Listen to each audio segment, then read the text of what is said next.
Di antara cat, tulang, dan mesin terbang, hidup seorang manusia yang mencoba menyalin ciptaan Tuhan. Ia menggambar sayap burung bukan untuk terbang, tapi untuk mengerti mengapa burung bisa terbang.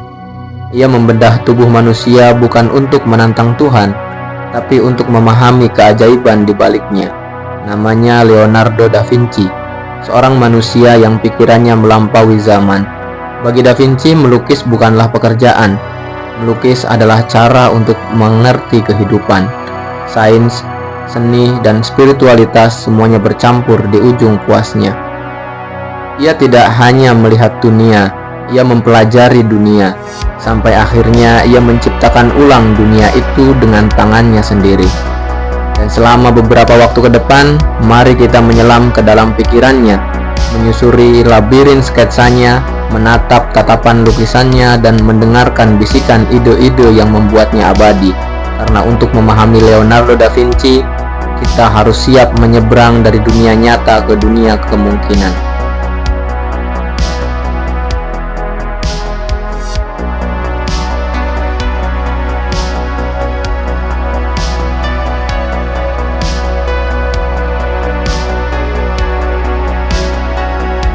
Leonardo da Vinci lahir pada malam musim semi 15 April 1452 di sebuah desa kecil bernama Vinci, sebuah lembah hijau di Tuscany, Italia.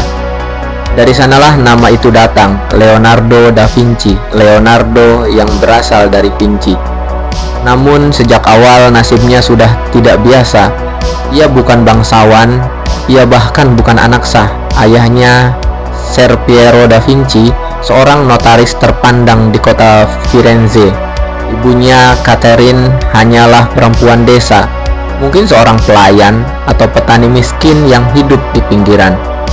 Dari hubungan tanpa ikatan itu lahirlah seorang anak yang oleh masyarakat disebut illegittimo, yang berarti anak haram. Tak punya hak waris, tak punya tempat di struktur sosial. Tapi mungkin disitulah Tuhan sedang berkelakar dengan sejarah, karena justru dari darah yang tak diakui itu lahir seorang manusia yang kelak menolak seluruh bentuk batasan. Da Vinci tumbuh di antara dua dunia aristokrat ayahnya yang tertib dan berpendidikan, dan dunia rakyat ibunya yang liar, hangat, dan penuh misteri alam.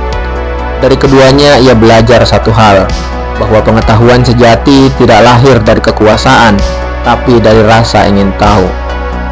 Ia tidak masuk sekolah resmi seperti anak bangsawan lain. Ia belajar dari yang ia lihat, dari arus sungai yang memecah batu, dari sayap burung yang membelah angin, dari cahaya senja yang jatuh di dinding batu membentuk bayangan tak terduga. Ia berjalan menyusuri ladang, membawa buku catatan lusuh, menggambar apapun yang membuatnya heran. Alur di daunan, pola air, anatomi hewan, hingga wajah orang desa. Tidak ada yang ia pandang sepele. Bagi Da Vinci, setiap hal di dunia ini adalah rahasia yang menunggu dibuka. Dan di sanalah benih kejeniusannya mulai tumbuh, bukan dari ajaran guru, tetapi dari tatapan polos seorang anak yang tak punya tempat di dunia, namun punya seluruh dunia di dalam pikirannya. Sehingga sampai saat ini namanya telah diabadikan untuk museum iptek terbesar di Italia, Museo della Scienza e della Tecnologia Leonardo da Vinci, yang terletak di tengah-tengah kota Milan. Leonardo da Vinci tak pernah bisa berhenti. Ia seperti makhluk yang terlahir tanpa tombol cukup. Ia mempelajari anatomi manusia, membedah tubuh di ruang sunyi malam hari, menelusuri urat-urat, otot, dan tulang bukan karena ngeri, tapi karena ingin tahu bagaimana hidup bekerja dari dalam. Siang hari ia meneliti botani dan arsitektur. Malamnya, bintang dan arus sungai. Ia menggambar alat perang, sayap burung, pusaran air, dan bahkan rancangan mesin terbang berabad-abad sebelum manusia bisa melayang. Lebih dari 13.000 halaman catatan di tulisannya, penuh dengan sketsa, rumus, coretan, dan pertanyaan-pertanyaan. Buku yang bahkan oleh para ilmuwan modern masih terasa seperti misteri yang belum selesai dibaca. Pertanyaan-pertanyaan tampak sederhana, namun datang dari kedalaman yang tak wajar. Bagaimana air mengalir? Mengapa langit biru? Apa bentuk angin jika ia bisa digambar? Dan ia mencoba menjawabnya bukan dengan teori, melainkan dengan mata, tangan, dan rasa. Karena bagi Da Vinci, memahami dunia adalah bentuk tertinggi dari penyembahan. Ia tak butuh gereja untuk merasa dekat dengan Tuhan. Cukup sehelai daun yang melengkung sempurna di bawah cahaya sore. Dalam hidupnya, rasa ingin tahu adalah satu-satunya agama yang ia anut. Dan mungkin itulah alasan mengapa ia tak lagi sekedar manusia, tapi jembatan antara seni, sains, dan keajaiban.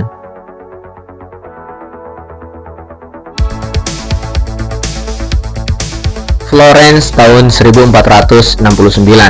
Kota itu seperti jantung dunia yang berdenyut dengan warna, ide, dan suara. Di sanalah seni dan ilmu pengetahuan berdansa, di bengkel-bengkel seniman yang berbau minyak, debu batu pualam, dan bara besi. Di usia 17 tahun, Da Vinci muda diterima sebagai murid Andrea del Verrocchio, seorang seniman besar yang juga guru dari Botticelli dan Ghirlandaio. Di studio Verrocchio, Leonardo da Vinci belajar segalanya. Melukis, memahat, membuat mesin, mencampur cat, dan bahkan membangun patung perunggu.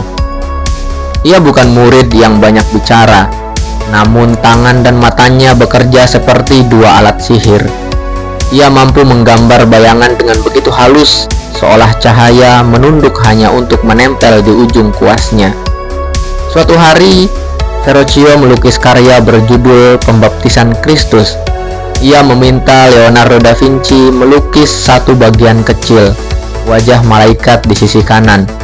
Tapi ketika lukisan itu selesai, semua orang terdiam.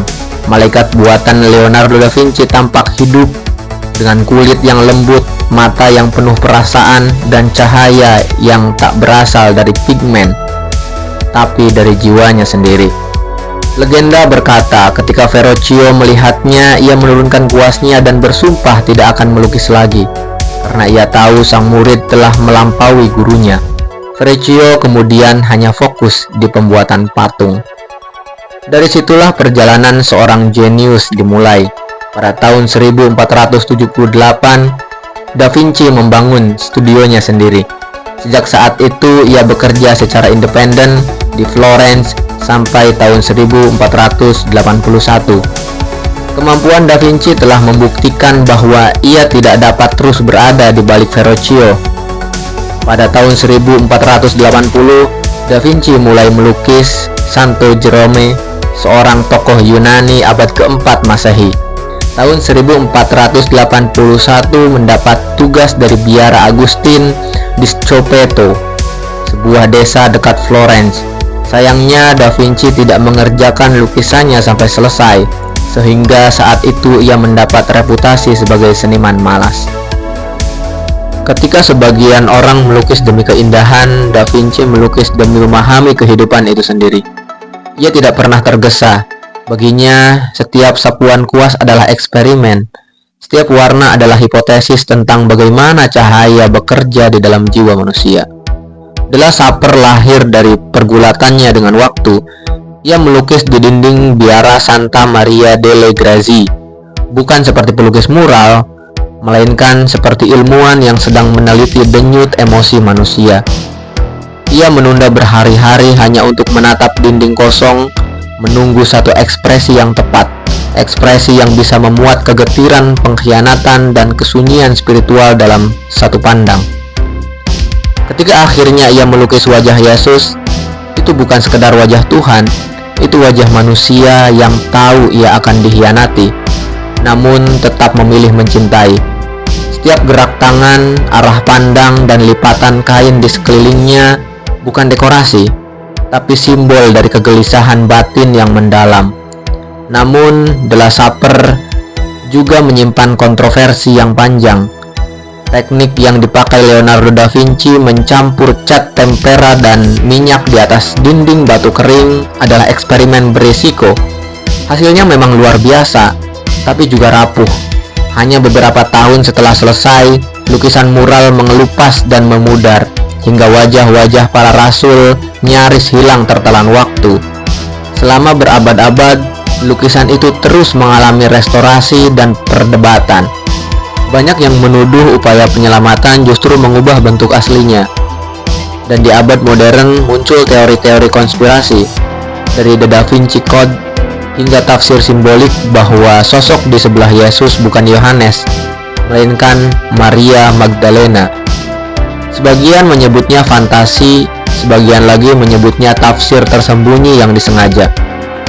Apapun kebenarannya, The Last Supper tetap berdiri sebagai saksi dari ambisi Da Vinci untuk menyatukan iman, emosi, dan sains dalam satu karya. Bukan hanya menggambarkan saat terakhir Yesus di dunia, tetapi juga pergulatan manusia dengan waktu, keraguan, dan cinta yang tak pernah selesai. Dan bertahun-tahun setelahnya, ia melahirkan Mona Lisa.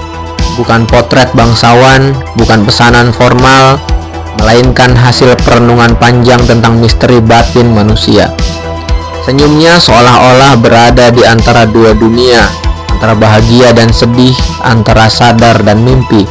Da Vinci menciptakan ambiguitas sebagai bentuk kebenaran baru, bahwa manusia tidak pernah benar-benar bisa mengerti sepenuhnya.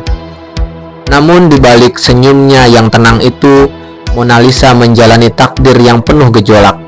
Tahun 1911, lukisan itu dicuri dari Louvre oleh seorang pekerja museum bernama Vincenzo Peruggia, yang mengira lukisan itu adalah harta nasional Italia yang harus dikembalikan ke tanah kelahirannya.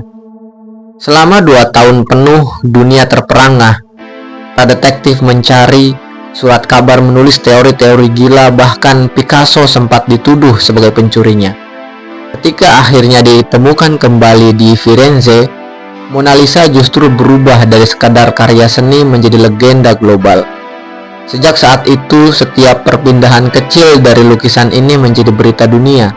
Ketika dilempari batu, disiram cat, bahkan ketika ditempatkan di balik kaca anti peluru, semuanya hanya mempertegas satu hal, bahwa Mona Lisa bukan lagi sekedar lukisan, tetapi simbol dari obsesi manusia terhadap keindahan, misteri, dan keabadian. Senyum itu tetap sama, namun dunia di sekelilingnya terus berubah, dan mungkin di sanalah letak keajaiban sejatinya. Namun di balik cat dan senyum misterius itu ada dunia lain tempat Da Vinci bersembunyi, lembar-lembar catatannya.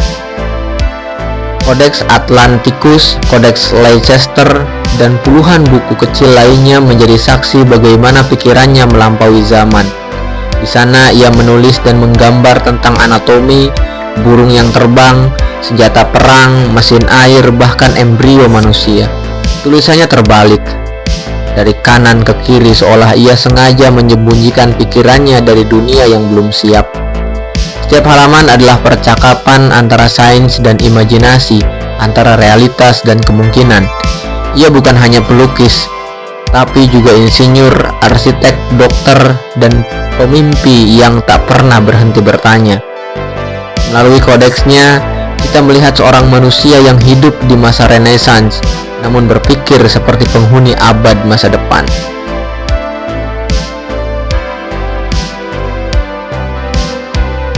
Di antara ribuan coretan dan eksperimen yang memenuhi buku catatannya, terdapat satu gambar yang seakan menjadi jantung dari seluruh pemikirannya.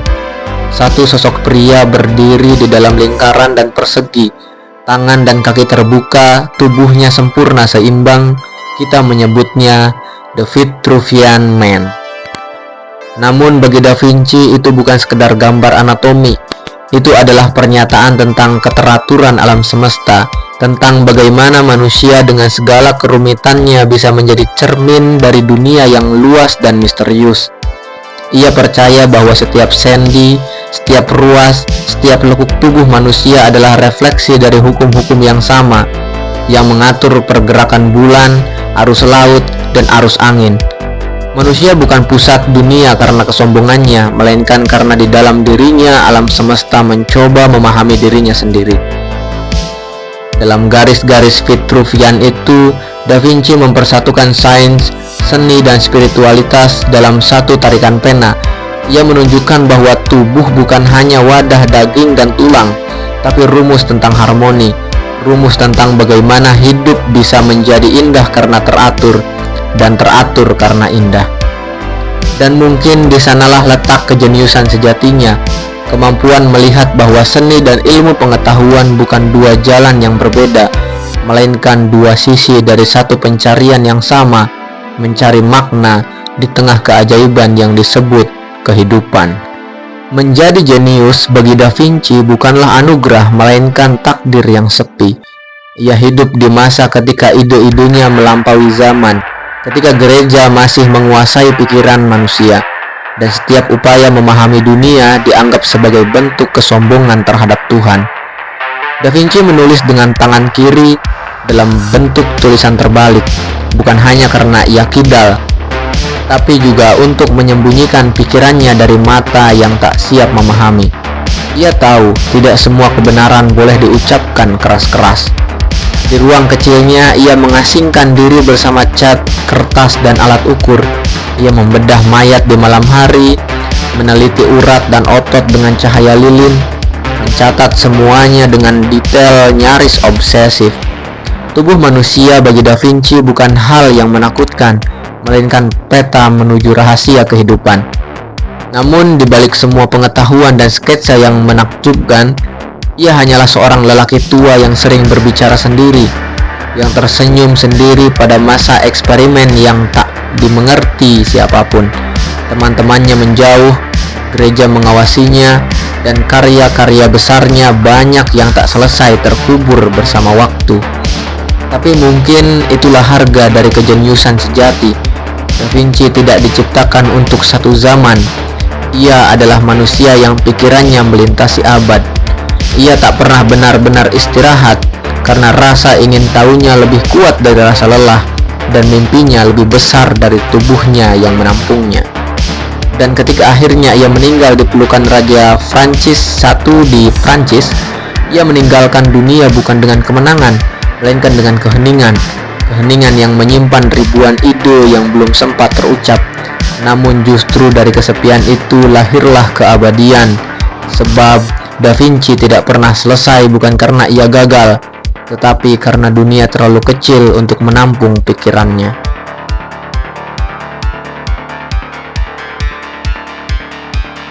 Bagi Da Vinci, dunia tidak pernah terbelah dua antara ilmu dan keindahan.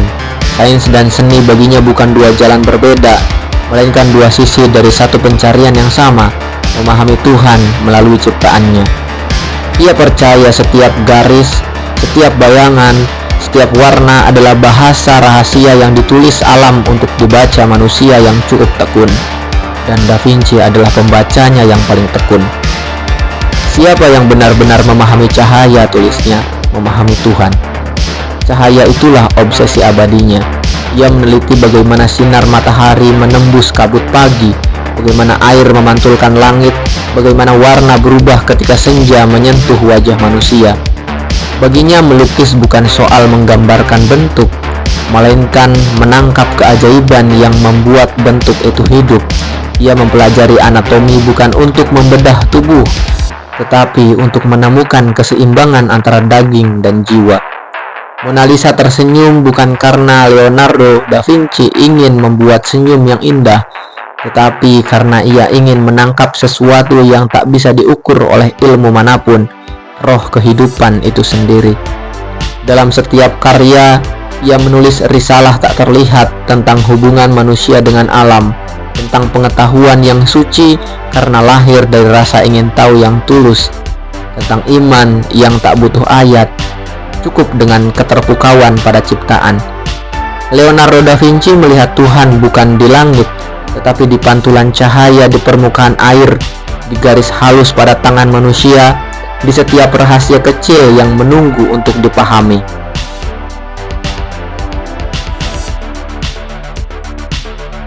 Berabad-abad setelah kematiannya, dunia dikejutkan oleh kemunculan sebuah lukisan yang lama hilang.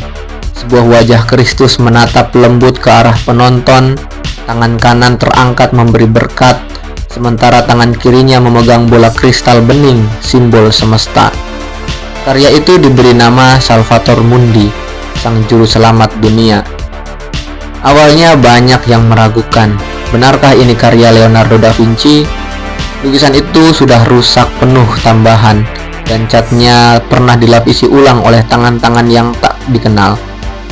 Namun setelah proses restorasi panjang dan penelitian ilmiah, banyak ahli akhirnya sepakat. Di balik semua lapisan itu ada sentuhan tangan Leonardo da Vinci, terutama dalam detail wajah dan pantulan cahaya di bola kristal. Detail kecil itulah yang menjadi kuncinya. Leonardo da Vinci menggambar bola itu tidak memantulkan cahaya seperti kaca padat, tetapi membiaskan cahaya sebagaimana bola bening sungguhan. Sesuatu yang hanya bisa dilakukan oleh seorang yang benar-benar memahami optik. Sekali lagi, sains dan seni bertemu di dalam satu sapuan tangan.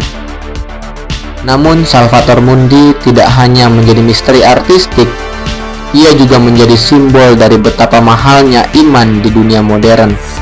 Pada 2017, lukisan itu dilelang dan dibeli seharga 450 juta dolar Amerika atau 7,5 triliun rupiah oleh pangeran dari Arab Saudi, menjadikannya lukisan termahal sepanjang sejarah. Ironisnya, karya tentang juru selamat dunia justru menghilang dari pandangan publik, disimpan entah di mana, mungkin di kapal mewah pribadi, mungkin di gudang kerajaan. Bagi sebagian orang, ini adalah bentuk kemunafikan. Lukisan yang menggambarkan Kristus dibeli oleh kerajaan Islam dengan harga astronomis. Bagi yang lain, ini justru ironi yang khas Da Vinci, sebuah karya tentang cahaya dan keselamatan yang kini terbungkus dalam misteri dan ketamakan manusia. Tapi mungkin justru di sanalah maknanya. Salvator Mundi bukan sekedar potret Kristus, melainkan potret kita, manusia yang terus mencari keselamatan di antara kabut ambisi, kekuasaan, dan kebodohan yang tak kunjung usai. Dan seperti biasa, Da Vinci sudah lebih dulu memahami itu. Bola kristal di tangan Kristus bukan sekedar simbol kekuasaan, melainkan cermin kecil tempat dunia melihat dirinya sendiri, rapuh, indah, dan penuh paradoks.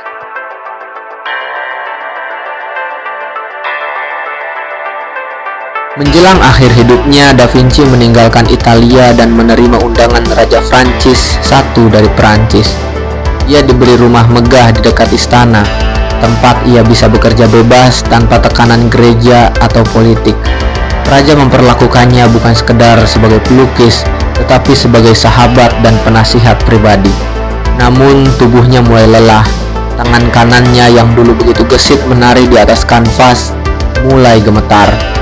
Ia tak lagi bisa melukis seperti dulu, tetapi pikirannya masih terus bekerja, mencatat, menggambar, merenung.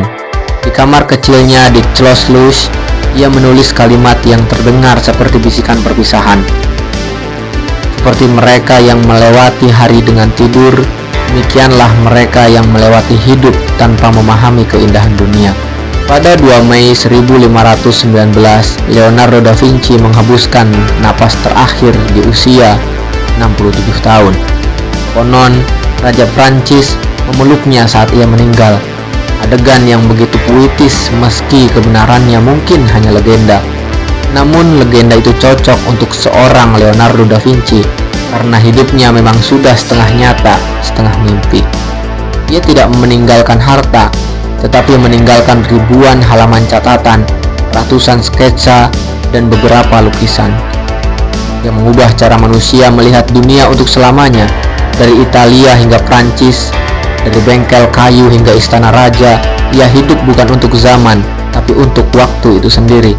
Dan mungkin dalam keheningan terakhirnya, ia tahu bahwa apa yang ia kejar selama ini bukanlah kesempurnaan, melainkan pengertian tentang tubuh, tentang alam, tentang Tuhan, dan tentang misteri besar yang kita sebut kehidupan.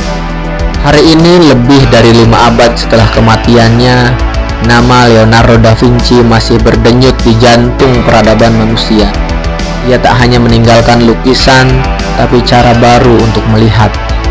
Dari Mona Lisa yang tersenyum misterius, hingga The Last Supper yang mengubah cara kita memahami ruang dan emosi, dari Vitruvian Man yang menyatukan tubuh dan geometri, hingga catatan-catatan yang kelak mengilhami helikopter, jembatan, dan robot.